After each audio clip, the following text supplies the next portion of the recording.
నారా రోహిత్ వివాహ వేడుక చాలా అంగరంగ వైభవంగా జరిగింది. సో మా రోహిత్ ఒక ఇంటివాడు అయ్యాడు అంటూ చంద్రబాబు నాయుడు గారు చాలా హ్యాపీగా ఫీల్ అవుతూ ట్విట్టర్ ఖాతాలో ఒక పోస్ట్ కూడా పెట్టారు.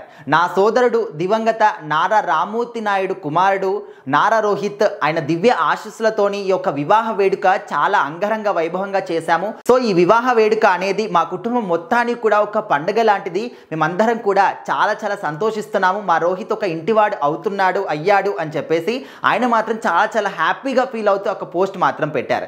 సో దగ్గరుండి మరి చంద్రబాబు నాయుడు గారు, ఆయన సతీమణి భువనేశ్వరి గారు, నారా లోకేష్ గారు, ఇంకొంతమంది రాజకీయ ప్రముఖులు కానీ సినిమా ప్రముఖులు కానీ చాలా మంది కూడా నారా రోహిత్ శిరీష గారి పెళ్లికి అయితే చాలా మంది అటెండ్ అయ్యారు. వాళ్ళ యొక్క బ్లెస్సింగ్స్ కూడా వాళ్ళకి అందజేయడం జరిగింది.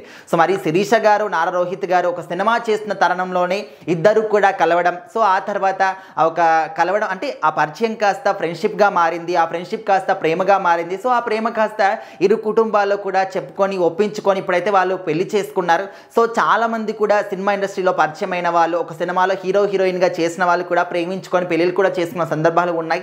కాకపోతే కొంతమంది వాళ్ళ వివాహ బంధాన్ని నిలుపుకోలేకపోతున్నారు. బట్ చాలా మంది కూడా వివాహ బంధాన్ని కట్టుబడి వాళ్ళు జీవితాంతం కూడా కలిసికట్టుగా ఉండి సుఖాలైనా కూడా సంతోషాలైనా కూడా కలిసి పంచుకుంటూ ఉన్నారు. సో ఇప్పుడు మాత్రం నారా రోహిత్ గారు, శిరీష గారు ఇద్దరు కూడా కలిసిమెలిసి జీవితాంతం కూడా చాలా హ్యాపీగా ఉండాలి, పిల్ల పాపలతోని సుఖ సంతోషాలతో కూడా వర్ధిల్లాలని చెప్పేసి అందరూ కూడా బ్లెస్సింగ్స్ ఇస్తూ ఉన్నారు. అండ్ నారా కుటుంబంలో మనం చూస్తూ ఉన్నాం. అండ్ అక్కడ సిబిఎన్ గారు కావచ్చు, నారా లోకేష్ గారు కావచ్చు, ఒకవైపు రాష్ట్రాన్ని ఒక మోంతా తుఫాన్ అనేది అల్లకల్లోలం చేసింది. అటువైపు రాష్ట్ర వ్యాప్తంగా ఉన్నటువంటి ప్రజల్ని కూడా కాపాడుకుంటూ వాళ్ళకి కావాల్సినటువంటి చర్యలన్నీ కూడా చేస్తూ వాళ్ళకు అందించాల్సినటువంటి సహాయాన్ని అందిస్తూ ఏ విధంగా సహాయ శక్తుల వాళ్ళకు సహాయం చేసి ఇటు కుటుంబాన్ని కూడా వాళ్ళు కాపాడుకుంటూ కుటుంబంలో ఉన్నటువంటి యొక్క ఫంక్షన్కి కూడా హాజరవుతూ, అంటే ఇక్కడ కుటుంబం కోసం అటు ప్రజల్ని కానీ ప్రజల కోసం కుటుంబాన్ని కానీ అంటే ఎక్కడా కూడా వాళ్ళు ఎవరు కూడా లోడ్ చేయకుండా అన్నింటినీ కూడా సభ్యంగా బ్యాలెన్స్ చేస్తూ ఉన్నారు. సో ఇలాంటి వాళ్ళని కదా చూసి మనం నేర్చుకోవాల్సింది.